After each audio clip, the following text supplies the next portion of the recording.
Félicitations. C'est mon meilleur ami le père, ai-je dit, lorsque ma femme a annoncé sa grossesse devant tout le monde. Ma femme infidèle a porté un toast, félicitations, tu vas être papa. Je me suis levé et j'ai répliqué, tu ferais mieux de féliciter mon meilleur ami. La réponse de Michael, alors, on attend que ce soit évident. Faisons-le dans un lieu public. Beaucoup de témoins. Rena, je pense à ton dîner d'anniversaire. Tout le monde que nous connaissons sera là. Il ne pourra pas faire de scène sans ressembler exactement à la personne que j'ai décrite. Michael, parfait. On verrouille ça. Il y avait aussi des messages sur l'argent. Rena avait mentionné obtenir une estimation de la maison, lançant l'idée de refinancer pour accéder à la valeur nette avant que les choses ne se compliquent légalement. Michael avait suggéré de déplacer les objets de valeur dans un garde-meuble avant l'annonce pour qu'il y ait moins de choses à se disputer lors de la séparation.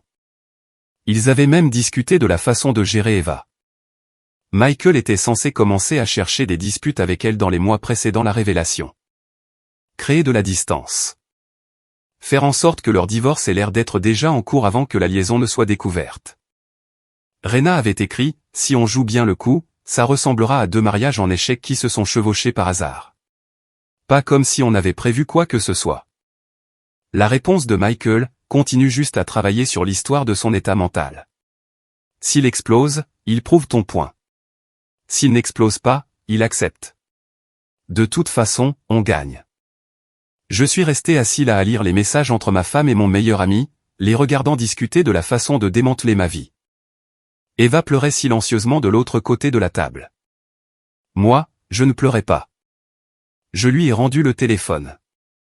Ce n'était pas une liaison qui avait dérapé. C'était une stratégie de sortie avec moi comme cible. Eva a dégluti. Il a dit que tu plierais. Bien sûr qu'il l'a dit. Il a dit que tu détestes le conflit. J'ai hoché la tête une fois. Faisons-lui une surprise. Elle a hoché la tête. Qu'est-ce que tu vas faire? Je vais les laisser croire que ça marche jusqu'à ce qu'il soit trop tard. La semaine suivante, j'ai avancé mes pions. J'ai redirigé mon virement de salaire vers un compte dans une banque différente. J'ai retiré les réserves de liquidité des comptes auxquels Rena avait accès. J'ai gelé mon crédit partout. J'ai engagé Ben, l'avocat que mon collègue m'avait recommandé. Froid, efficace, il traitait le divorce comme de la chirurgie. Ben a exposé les choses simplement. Le déni de paternité devait se faire rapidement avant qu'un certificat de naissance ne soit déposé. Un test ADN réglerait l'affaire. Il a dit que si je bougeais vite et que je gardais mon nom en dehors de tout, le vrai père serait responsable à ma place. La maison était à moi avant le mariage. Héritage de grand-mère, bien propre. Rena ne pouvait pas y toucher. Son conseil, ne pas confronter. Laissez-la faire le premier pas public, puis répondre. Puis je me suis souvenu du prêt. 40,000 $ que j'avais co-signé pour l'équipement de Michael.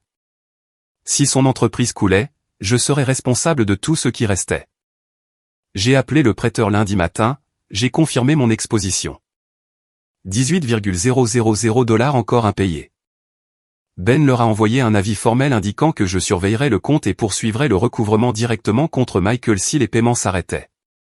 Je les ai mis en alerte, je me suis assuré que mon nom était dans leur dossier comme quelqu'un qui surveillerait. Cette même semaine, j'ai géré le reste. J'ai changé les bénéficiaires sur mes comptes de retraite et mon assurance vie. Le nom de Rena a disparu, celui de mon frère est apparu. Je l'ai retiré comme contact d'urgence au travail. J'ai déplacé les albums photos de ma grand-mère et l'acte original de la maison dans un coffre-fort à la nouvelle banque. J'y ai mis les papiers du F100 aussi.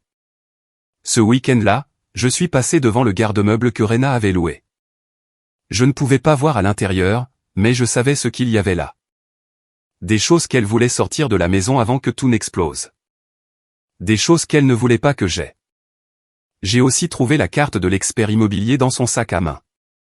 J'ai appelé le numéro, j'ai fait semblant de confirmer. Il a dit que Madame Harper avait demandé une évaluation du marché le mois dernier à des fins de refinancement. Refinancer la maison de ma grand-mère. Une propriété à mon nom seul. Elle essayait de construire une trace écrite, d'établir une sorte de revendication sur quelque chose qui n'avait jamais été à elle. Le dîner du 8e anniversaire de Michael et Eva était prévu pour samedi soir. Un steakhouse au centre-ville, salle privée, 20 personnes, des amis proches, un peu de famille, quelques contacts d'affaires de Michael qui étaient devenus des connaissances sociales au fil du temps. Rena a passé toute la semaine à se préparer. Nouvelle robe, rendez-vous coiffure jeudi après-midi, ongles faits vendredi matin. Elle rayonnait comme rayonnent les femmes enceintes quand elles sont prêtes à partager la nouvelle avec tout le monde. Sauf qu'elle ne partageait pas une nouvelle. Elle déclenchait un piège. C'était la scène qu'ils avaient choisie. 20 témoins, des gens qui nous connaissaient depuis des années, qui croiraient la version des faits de Rena si je réagissais mal, qui se souviendraient du mari fou qui ne pouvait pas gérer une bonne nouvelle concernant un bébé. Jeudi soir, Michael s'est pointé chez moi à l'improviste. J'étais dans le garage à travailler sur le système d'allumage du F-Cent quand j'ai entendu son camion entrer dans l'allée. Le moteur s'est coupé, la porte a claqué, des pas remontant l'allée. Il est entré par la porte latérale comme il l'avait toujours fait depuis 20 ans. Tu as une minute ? J'ai posé la clé à douille que je tenais. J'ai essuyé mes mains sur un chiffon sans me presser. Quoi de neuf ? Il se tenait les mains dans les poches, regardant les taches d'huile sur le sol. Il ne voulait pas croiser mon regard. D'homme à homme. Je veux m'assurer qu'on est solide avant samedi. Pourquoi ne le serions-nous pas ? Il a changé de pied d'appui, a levé les yeux vers moi avec ce regard inquiet. Rena dit que tu as été bizarre ces derniers temps. Elle a peur. Zach, c'est moi qui fais quelque chose, ai-je dit. Il a cligné des yeux. Qu'est-ce que c'est censé vouloir dire ? Ça veut dire que tu ne devrais pas être là, Zach. Je l'ai fixé. Faire quelque chose comme quoi ? Je ne sais pas. Il a soutenu mon regard. C'est ce qui lui fait peur. Elle est dans un état délicat en ce moment. Elle a besoin de soutien, pas de suspicion. L'audace de la chose m'a frappé comme un coup physique. Debout dans mon garage, me disant que ma femme avait besoin de soutien de sa part.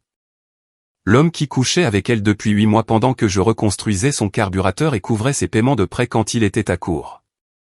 J'ai senti mes mains se serrer, mon pouls martelé dans mon cou. Chaque instinct que j'avais hurlé de l'attraper par le col, de le plaquer contre l'établi, et de lui faire cracher ses aveux juste là. Le forcer à le dire à voix haute, le forcer à expliquer comment il pouvait faire ça à quelqu'un qui avait été là pour toute sa vie d'adulte. Mais c'est exactement ce qu'il voulait. Quelque chose que Rena pourrait décrire à son département RH. Quelque chose que Michael pourrait raconter au groupe d'amis lors du dîner de samedi. La preuve que j'étais exactement l'homme instable et dangereux qu'il dépeignait depuis des mois. Je n'allais pas leur donner ça. Pas encore. J'ai forcé mes épaules à se détendre. Tu devrais y aller, Zach. J'essaie juste d'aider. Si quelque chose te tracasse, on peut en parler. C'est ce que font les frères. Le mot frère va flotter dans l'air entre nous. 20 ans d'histoire dans ce seul mot. Tout ça n'était que des ordures maintenant. Maintenant. Il a levé les paumes, reculant vers la porte. D'accord, sache juste que je suis là pour toi. Je n'ai pas bougé. Je l'ai juste regardé partir. Quand son camion est parti, je suis resté dans le garage pendant 20 minutes, respirant lentement, laissant le rouge s'estomper de ma vision. Samedi est arrivé. J'ai mis une chemise propre, j'ai conduit Rena au restaurant, j'ai souri à l'hôtesse, serré la main de gens que je connaissais depuis des années. Michael et Eva nous ont accueillis à la porte.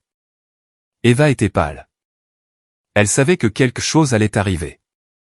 Elle ne savait pas ce que j'allais faire à ce sujet. Le dîner s'est déroulé comme n'importe quel dîner. Apéritif, boisson, conversation. Rena gérait la salle, sa main effleurant occasionnellement son ventre comme si elle avait hâte de partager le secret. J'étais assis à ma place, je buvais, et j'attendais. Le toast est venu après le plat principal. La pièce était chaude et confortable. On débarrassait les assiettes, on remplissait les verres. Eva s'est levée la première. Sa chaise a raclé en reculant. Quelque chose de gentil à propos de 8 ans avec Michael. Construire une vie ensemble, avoir hâte de voir ce qui viendra ensuite. Sa voix était stable, mais ses mains tremblaient quand elle a levé son verre. Puis Michael s'est levé, a ajusté sa cravate, s'est éclairci la gorge, a dit qu'il voulait ajouter quelque chose pour rendre la soirée spéciale. Il a regardé Rena. Elle lui a souri. Un sourire qui pensait que personne ne regardait. Le genre qui disait « on est sur le point de gagner ». Puis elle a lissé sa robe, a fait teinter sa fourchette contre son verre jusqu'à ce que la pièce devienne silencieuse. 20 visages se sont tournés vers elle. Elle a posé sa main sur son ventre, ce geste maternel répété. Je sais que c'est la soirée de Michael et Eva, et je déteste voler la vedette, mais nous avons une nouvelle que nous attendions de partager avec tous ceux que nous aimons. Elle s'est tournée vers moi, les yeux brillants de comédie, attendant que je souris, que je joue le mari reconnaissant qui a enfin obtenu le miracle qu'il attendait. Zach et moi allons être parents. La salle a explosé. Les chaises ont raclé alors que les gens se levaient. Quelqu'un a crié « enfin ». Emily, du travail de Rena, a commencé à pleurer immédiatement. Michael se dirigeait déjà vers moi. La main tendue. Inquiet. Le visage de l'ami solidaire verrouillé. Prêt à me serrer la main et à sceller le mensonge. Je me suis levé lentement. Les acclamations sont mortes par vagues alors que les gens remarquaient. Je ne souriais pas. Je ne bougeais pas vers Rena. Je ne tendais pas la main vers celle de Michael. Le silence s'est installé sur la pièce comme un poids. 20 visages qui fixaient. J'ai levé mon verre. J'ai scanné la salle lentement. J'ai trouvé Eva de l'autre côté de la table. Elle était devenue blanche, la main figée à mi-chemin de sa bouche. Elle savait. Elle savait depuis 2 semaines. Elle ne savait pas ce que j'étais sur le point de faire. J'ai regardé Michael, j'ai soutenu son regard jusqu'à ce que son sourire commence à vaciller. J'ai regardé sa gorge travailler alors qu'il essayait de comprendre ce qui se passait. Félicitations. Ma voix était plate, portant dans le silence. C'est mon meilleur ami le père. 3 secondes de calme absolu. Ça a semblé durer 1 heure. Personne n'a bougé. Personne n'a respiré.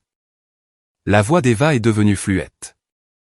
Michael, n'ose pas me mentir, a chuchoté Michael. Eva, pas ici. Juste ici, a-t-elle dit. Réponds. Il ne l'a pas fait. Le visage de Michael est passé par la confusion. La reconnaissance, la peur, le calcul. Finalement se fixant sur un déni désespéré. Sa bouche s'est ouverte, mais rien n'est sorti. Sa main tendue est tombée sur le côté comme si quelqu'un avait coupé les fils. Rena m'a attrapé le bras fort, les ongles s'enfonçant. Arrête, a-t-elle sifflé assez bas pour que je sois le seul à entendre. Ou quoi, ai-je demandé, sa prise s'est resserrée. Ne fais pas ça. Tu l'as déjà fait. Je ne l'ai pas regardé. J'ai gardé les yeux sur Michael. La clinique à Aurora, celle où tu as confirmé le rendez-vous, les papiers qu'Eva a trouvés dans ton camion. Le SMS sur le fait de verrouiller ça ici pour que je ne puisse pas le remettre en question sans prouver tout ce qu'elle a dit sur moi. Quelqu'un au bout de la table a chuchoté, « Oh mon Dieu !» Le père de Michael fixait juste, le visage devenant gris. Eva s'est levée lentement, sa chaise a hurlé contre le sol, fixant Michael comme si elle regardait un étranger porter le visage de son mari. 8 ans de mariage s'effondrant juste là devant tous ceux qui avaient assisté à leur mariage. Michael a finalement retrouvé sa voix. Zach, mon pote, c'est fou. Tu es confus. Allons dehors. Et je me suis tourné vers Rena pour la première fois. Tu as écrit des emails sur ma santé mentale. À ta sœur. À tes RH. Tu as déplacé 40,000 $ sur des comptes auxquels je ne peux pas toucher. Tu as loué un garde-meuble. Tu as fait expertiser la maison de ma grand-mère pour la refinancer sans me le dire. Son visage est devenu blanc. Tu as construit l'histoire du mari instable pendant des mois. Tu as posé chaque brique. Le problème, c'est que je l'ai découvert avant que tu puisses finir le mur. Michael a fait un pas vers moi. La main se levant comme s'il allait me guider dehors. Zach, si tu écoutais juste. Je me suis retourné contre lui, la voix froide et égale, mais avec quelque chose en dessous qui l'a fait arrêter de bouger. 20 ans et c'est ce que tu fais. Il a tressailli. Il a vraiment tressailli. Il a fait un pas en arrière. Tu devrais probablement arrêter de parler. Tu as 18 ans de pension alimentaire devant toi. Économise ton souffle. Tu vas en avoir besoin pour le tribunal. J'ai posé mon verre, j'ai traversé la pièce, passer les visages figés et les téléphones à moitié levés, passer Emily avec sa main sur sa bouche, passer la mère de Michael qui avait l'air de vouloir vomir. Personne n'a essayé de m'arrêter. Personne n'a dit un mot. Mes mains ont tremblé tout le trajet du retour. Rena n'est pas rentrée cette nuit-là. Elle a envoyé un SMS vers minuit, disant qu'elle restait chez Lydia, qu'elle avait besoin d'espace. Ça rendait tout plus simple. J'ai appelé Ben à la première heure lundi. Papier déposé à midi. Demande de divorce plus un déni formel de paternité avec une demande de test ADN. Mardi, un huissier a trouvé Rena chez Lydia à Lakewood. Je n'étais pas là, mais Ben m'a dit qu'elle avait pleuré et demandé s'il y avait un moyen d'arrêter ça. Il n'y en avait pas. Mercredi, Ben a confirmé que puisque Rena était partie volontairement et que son nom n'avait jamais été sur l'acte de propriété, je pouvais changer les serrures de la maison. J'ai fait venir un serrurier cet après-midi-là. Jeudi, Rena s'est présentée avec Lydia pour récupérer ses affaires. Ben m'avait aidé à organiser ça. Remise neutre, tout documenté. Je suis resté dans le salon pendant qu'elles faisaient leur carton. Lydia me fusillait du regard comme si j'avais personnellement assassiné son chat. Rena a essayé 2 fois de lancer une conversation. Les 2 fois, j'ai levé mon téléphone et dit « On garde ça professionnel ». Elle a pris des vêtements, des articles de toilette, une boîte à bijoux, a essayé de prendre l'iPad. Je lui ai rappelé qu'il était à moi avant le mariage. Elle l'a reposé. Quand elles sont parties, j'ai changé le code du garage. Eva a déposé une plainte contre Michael dès le vendredi. Son avocate était un requin d'un cabinet du centre-ville spécialisé dans les divorces très conflictuels. Une femme qui souriait quand elle parlait de saisie d'actifs. Elle s'en est prise à tout. L'entreprise d'aménagement paysager, la maison, son équipement, sa liste de clients, ses comptes de retraite. Les retombées ont frappé Michael rapidement et durement. Le lundi après le dîner, son plus gros client commercial a annulé. 5 ans de travail régulier, parti en un appel de 10 minutes. Le gestionnaire immobilier était au dîner, avait tout vu, a appelé à la première heure lundi, disant qu'il allait dans une direction différente. Michael a essayé d'expliquer. Pas besoin de ce drame lié à mes propriétés. Clic. Dès le mercredi, 2 des 3 membres de l'équipe de Michael ont démissionné. Eux aussi étaient au dîner. Ils avaient amené leur femme, regardé leur patron se faire exposer comme le type qui couchait avec la femme de son meilleur ami depuis 8 mois tout en prévoyant de faire élever le bébé par l'ami. Ils n'ont pas dit grand-chose quand ils ont démissionné, ont juste déposé leur chemise d'entreprise et leurs clés, et ont dit qu'ils avaient trouvé du travail ailleurs. Le seul gars qui est resté, un jeune nommé Evan qui avait besoin de la paix, a demandé une augmentation pour compenser le travail en sous-effectif. Michael ne pouvait pas se le permettre, mais a payé quand même parce qu'il n'avait pas le choix. Son fournisseur d'équipement l'a mise en paiement comptant uniquement dès le lundi suivant. La ligne de crédit qu'il avait construite sur 5 ans s'est évanouie en un appel téléphonique.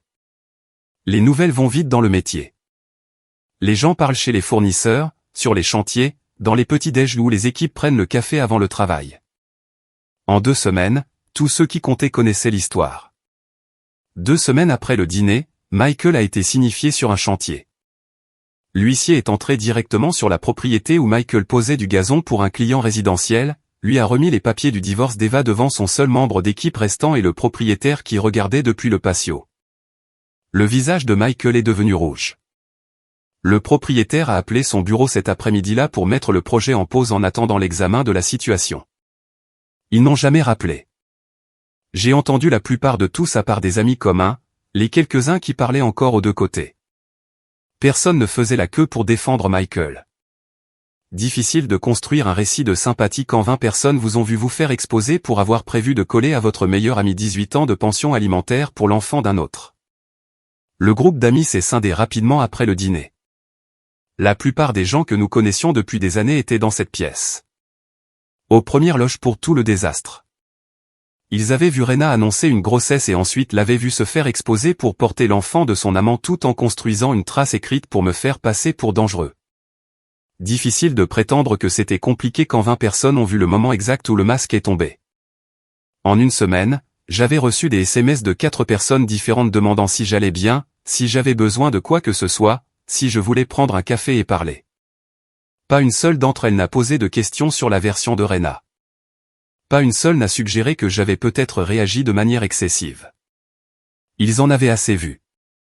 Rick, un gars que Michael et moi connaissions depuis nos jours d'entrepôt, m'a appelé directement le mardi suivant. Il a dit qu'il avait un sentiment bizarre à propos de Michael depuis un moment, mais qu'il n'avait jamais su comment dire quoi que ce soit. Il a dit qu'il était désolé de ne pas l'avoir vu plus tôt. Les quelques personnes qui ont essayé de rester neutres ont tout simplement disparu. Elles ont arrêté de venir aux événements, arrêté de répondre aux SMS de groupe. Plus facile d'éviter le gâchis entièrement que de choisir un camp publiquement. En un mois, le cercle social que nous avions construit sur 8 ans s'était réorganisé. Rena et Michael d'un côté avec presque personne. Moi et Eva de l'autre avec presque tous ceux qui comptaient. La situation de Rena s'est effondrée différemment, mais tout aussi durement. Sa manigance RH s'est retournée contre elle complètement. La femme qui gérait les programmes d'aide aux employés à l'hôpital était au dîner, aux premières loges de toute l'affaire. Elle avait vu Rena annoncer une grossesse, puis l'avait vu se faire exposer comme portant le bébé de son amant tout en construisant une trace écrite pour piéger son mari comme dangereux. Ces emails que Rena avait rédigés sur mon comportement contrôlant et son besoin de congé familial avaient l'air bien différents maintenant, non pas la documentation d'une femme effrayée, mais la préméditation d'une fraude. 2 semaines après le dîner, Rena a été convoquée pour une réunion avec les RH. Ils ont utilisé des mots comme professionnalisme au travail, valeur de l'entreprise et conduite indigne. Elle n'a pas été renvoyée sur le champ. Ils ont été prudents à ce sujet. Mais elle n'a pas eu de promotion. Elle n'a pas eu les bonnes affectations. Elle n'a pas été invitée aux réunions qui comptaient. Lydia s'est lassée de l'héberger au bout de 3 semaines. Difficile d'avoir sa sœur vivant dans sa chambre d'amis indéfiniment quand elle est le sujet de chaque conversation de groupe. Quand les propres amis de Lydia ont commencé à poser des questions pointues lors d'événements sociaux, Lydia a fini par dire à Rena qu'elle devait trouver son propre logement. Rena a fini dans un complexe d'appartements d'une chambre près de l'aéroport d'Eia. Des murs fins et des disputes sur le parking à 2 heures du matin. Michael a emménagé avec elle parce qu'aucun d'eux ne pouvait se permettre mieux. Ils étaient coincés l'un avec l'autre maintenant, et d'après ce que j'ai entendu, ça se passait aussi bien qu'on pouvait s'y attendre. Le test de paternité est revenu fin janvier, peu après la naissance du bébé. Test ADN ordonné par le tribunal. Pas de place pour l'argumentation. Michael était le père biologique. Son nom a été inscrit sur le certificat de naissance. Les obligations de pension alimentaire ont commencé à la naissance et couraient pendant 18 ans. Ben s'est assuré que je n'étais responsable de rien. Pas de signature sur les papiers de l'hôpital.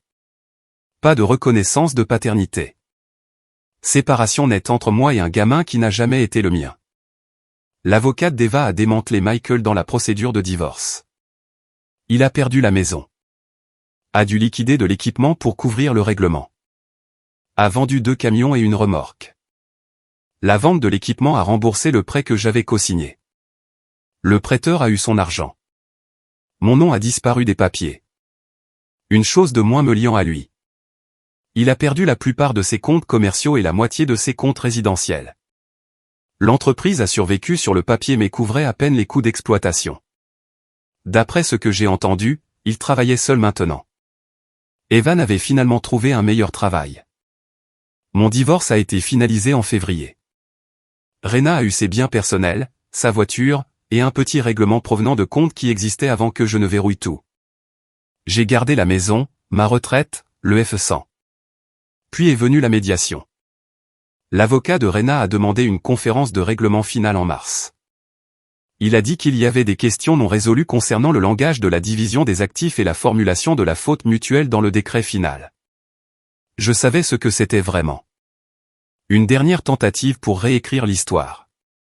Une tentative de plus pour transformer la défaite en quelque chose avec quoi elle pourrait vivre. Ben m'a préparé à l'avance, m'a dit qu'elle essaierait probablement de négocier des changements sur la façon dont le divorce était caractérisé dans les dossiers judiciaires. Il avait raison sur toute la ligne. Nous nous sommes rencontrés dans une salle de conférence du bâtiment de Ben.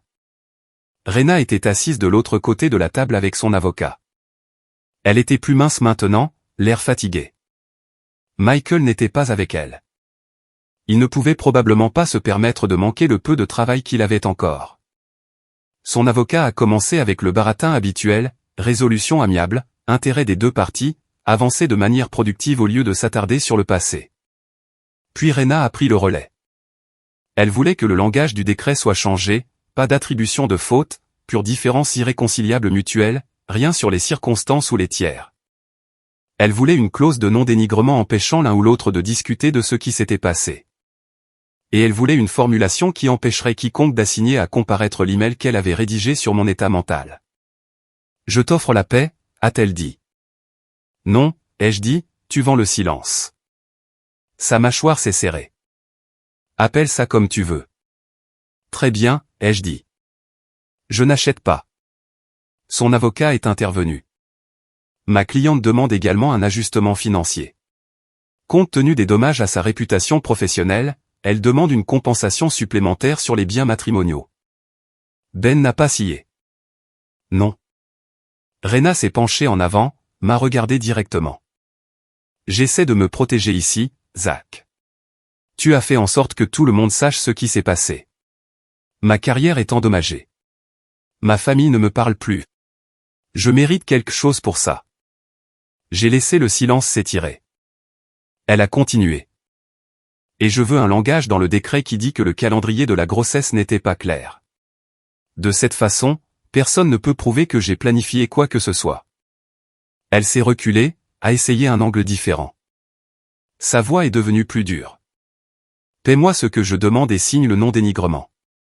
Sinon, je commence à dire aux gens que tu étais abusif, contrôlant, que j'avais peur de toi. J'ai toujours ces emails, Zach. Les RH les ont crus une fois. D'autres personnes les croiront aussi. Elle était là. La vraie Rena. Paie-moi ou je te salis. Je me suis levé. On a fini. Le décret reste tel qu'il est écrit. Tu ne reçois pas d'argent supplémentaire pour t'être fait prendre. Tu ne peux pas prétendre que le calendrier était flou. Et si tu veux dire aux gens que j'étais abusif, vas-y, 20 témoins t'ont vu annoncer le bébé d'un autre homme comme étant le mien. Voyons comment cette histoire passe. Elle a essayé un dernier angle. La voix plus petite maintenant. Zach, on a été mariés pendant 11 ans. Est-ce que ça ne compte pas pour quelque chose? Ça comptait pour beaucoup. C'est toi qui as décidé que ça ne comptait pas. Je me suis tourné vers Ben. On a fini? Il a hoché la tête, a rassemblé ses dossiers. Je suis sorti de la salle de conférence sans me retourner. J'ai pris l'ascenseur seul, j'ai traversé le hall et suis sorti dans l'après-midi de mars. C'était fini.